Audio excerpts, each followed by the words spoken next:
আসসালামু আলা মান ইত্তাবা'আল হুদা। হৃৎপিণ্ড মানবদেহের এমন একটি মেশিন যা মায়ের গর্ভে বাচ্চার অ্যারাউন্ড 5 সপ্তাহ বয়স থেকে চালু হয়, যা আমৃত্যু চলমান থাকে। সুস্থ অবস্থায় 100% এফিসিয়েন্সি সম্পন্ন একটা মেশিন। মহান আল্লাহর এক অপূর্ব নিয়ামত এটি। আল্লাহ তাআলা বলেন, বিসমিল্লাহির রহমানির রহিম। ما ترى في خلق الرحمن من تفاوت فارجع البصر هل ترى من فطور ثم ارجع البصر كرتين ينقلب إليك البصر خاسئا وهو حسير। তো হৃৎপিণ্ড সম্পর্কে জানা জরুরি না?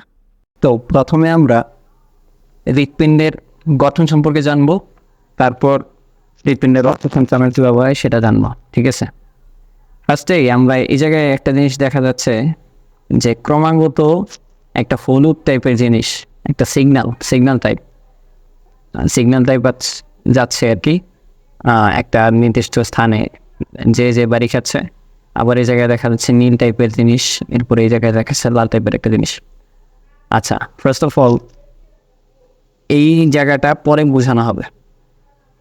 প্রথমত আমরা হৃৎপিণ্ডের গঠন যেটা আছে সেটা জানার চেষ্টা করি, মানে এই জায়গাটা কী বলে, এই জায়গাটা কী বলে, এটা কী বলে, এটা কী বলে, ঠিক আছে?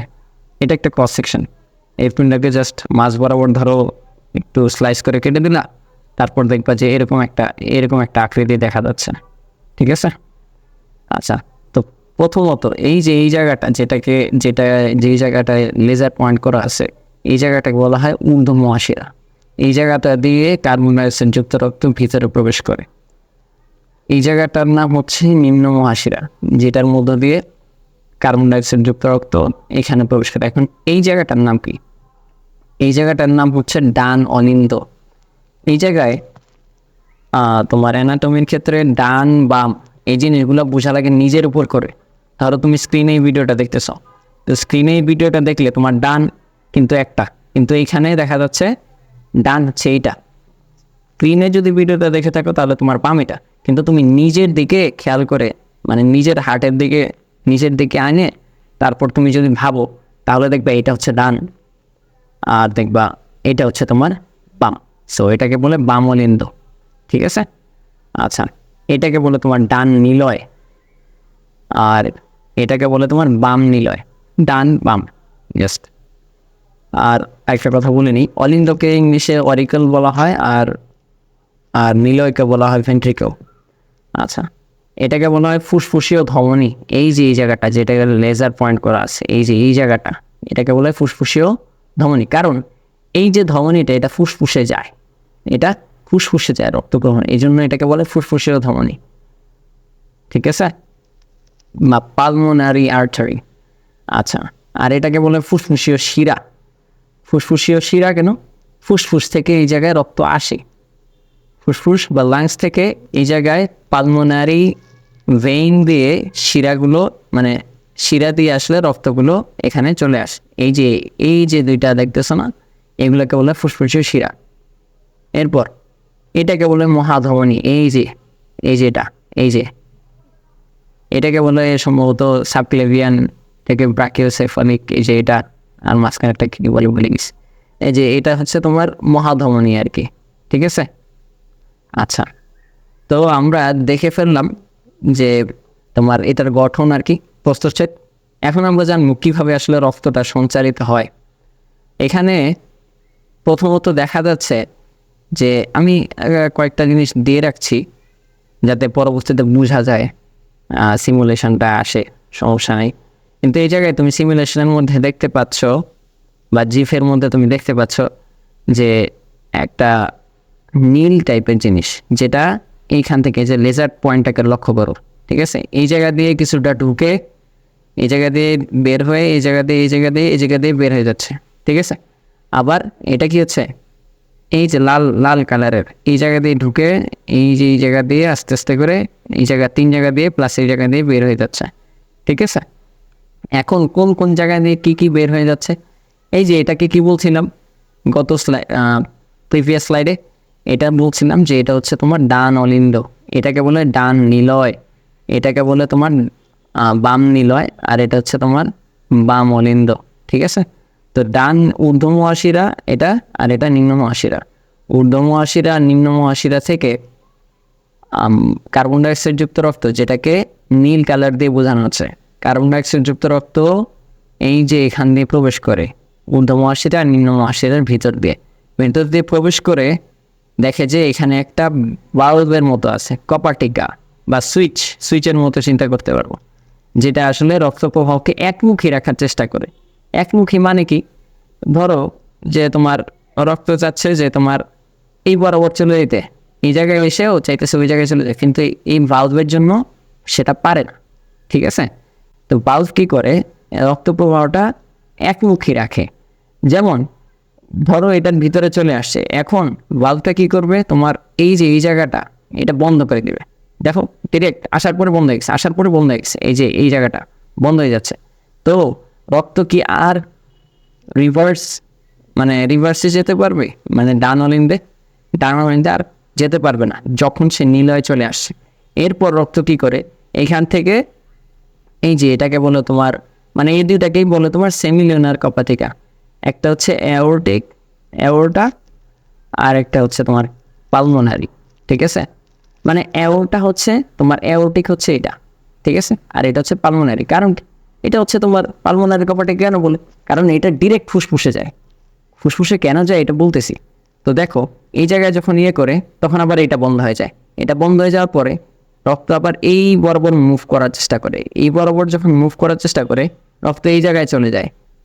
দেন সে আর এই জায়গায় পিছনে কিন্তু ব্যাক করতে পারে না। কেন, এই যে এই জায়গায় গেটটা লাগানো হয়ে গেছে, এই জায়গায় সে যায় যে কার্বন ডাইঅক্সাইড যুক্ত রক্ত, কিন্তু যাওয়ার পর সে এই জায়গায় ধরো ফুসফুস থাকে, এটাকে ধরো ফুসফুস ধরলাম, ফুসফুসে গিয়ে কার্বন ডাইঅক্সাইড যুক্ত রক্ত পরিশোধিত হয়ে তারপর আবার এই যে পালমোনারি শিরা, এটার মধ্যে দিয়ে কার্বন ডাইঅক্সাইড যুক্ত রক্ত গেছিল, কার্বন ডাইঅক্সাইড যুক্ত রক্ত এসেছে অক্সিজেন যুক্ত রক্ত হিসেবে।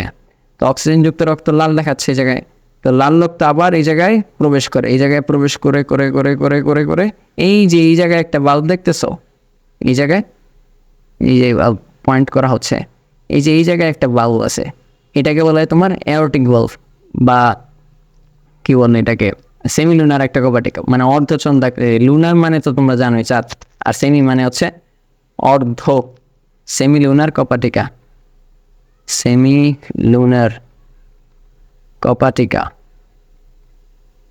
ঠিক আছে, তো ফার্স্টে কি করে যে রক্ত এই বরাবর আসলো, আসার পরে এই যে দেখো লাল লেজার দিয়ে দেখাচ্ছি, রক্ত ফার্স্টে কী করে এই জায়গাতে ঢুকে ঢুকে ঢুকে ঢুকে ঢুকার পরে এই জায়গাতে, এই জায়গা বলতে কি ডান অলিন্দে ঢুকে, তারপর ডান নিলয় দিয়ে তোমার সেমিলিউনার কপাটিকে পাড়ি দিয়ে ফুসফুসে যায়, ফুসফুস থেকে আবার অক্সিজেন হিসেবে পরিশোধিত হয়ে তারপর আবার এই জায়গায় আসার পরে এইভাবে তোমার এই যে এই জায়গায় অ্যাওর্টিক যে কপাটিকা বা সেমিলুনার কপাটিকা যেটাকে বলে, অর্ধচন্দ্রাকৃতির কপাটিকা, মানে আকৃতির ভিত্তিতে নাম দেওয়া হয়েছে আর কি।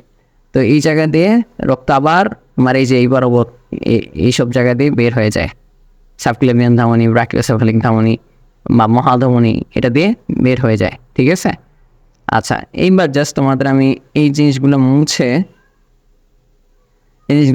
জাস্ট এইবার দেখাই রক্তটা কীভাবে যায় আসলে। দেখো খুবই স্লো, এই জায়গায় দেখো যে এই যে নীলগুলো যাচ্ছে, এই জায়গায় আবার দেখাই, দেখো নীলগুলো যাচ্ছে, এই যে দুই জায়গা থেকে নীলযুক্ত রক্ত এই জায়গায় আসছে, আবার লাল এই জায়গায় আসছে, দুইটাই একসাথে চলে যাচ্ছে। এত তাড়াতাড়ি হয় যে মানে সমানেই হয়ে যায় আসলে। ঠিক আছে, বোঝা গেছে যে রক্ত কীভাবে আসে। আবার বলতেছি, ঊর্ধ্ব মহাশিরা নিম্ন মহাশিরা দিয়ে ঢুকে, তারপর ডান অলিন্দ দিয়ে পাস করে একটা ট্রাইকাসপিড কপাটিকা, এটাকে বলে তোমার ট্রাইকাসপিড কপাটিকা, এটা দিয়ে ঢুকার পর তোমার এই যে সেমিলুনার কপাটিকা, অর্ধচন্দ্রাকৃতির কপাটিকা, এটা দিয়ে তোমার ফুসফুসে যায় পরিশোধিত হওয়ার জন্য। পরে এটা আবার ঘুরে অক্সিজেনযুক্ত রক্ত আসে, আবার এই যে তোমার এই মাইট্রাল ভালভে বা বাইকাসপিড কপাটিকা দিয়ে ঢুকে তারপর আবার এই যে এখানে একটা সেমিলুনার কপাটিকা আছে এদিক দিয়ে চলে আবার সারা দেহে চলে যায়। এখন তোমার সারা দেহে যায়, তাহলে দুই ধরনের সংবহন পাচ্ছ। একটা হচ্ছে তোমার হৃৎপিণ্ড, ফুসফুস, আবার হৃৎপিণ্ড। মানে এই যে এটার কার্বন ডাইঅক্সাইডের কথা বলতেছি, এই যে ঢুকে আবার এই জায়গায় আসে, তাই তো, আবার ব্যাক করে। এটা হচ্ছে একটা। আরেকটা কি পাচ্ছ, যে হৃৎপিণ্ড থেকে জাস্ট সারা দেহ, হৃৎপিণ্ড থেকে জাস্ট সারা দেহ, ঠিক আছে। যেটা ফুসফুসে যায় সেটাকে কি বলে, পালমোনারি সংবহন। পালমোনারি, যে জায়গায় তুমি পালমোনারি শব্দটা দেখবা সেই জায়গায় বুঝবা যে ফুসফুস রিলেটেড আছে জিনিস, পালমোনারি সংবহন। আর এটাকে বলা হয় তোমার সিস্টেমিক সংবহন। ওকে, বোঝা গেল রক্ত কিভাবে সঞ্চালিত হয়। ওকে।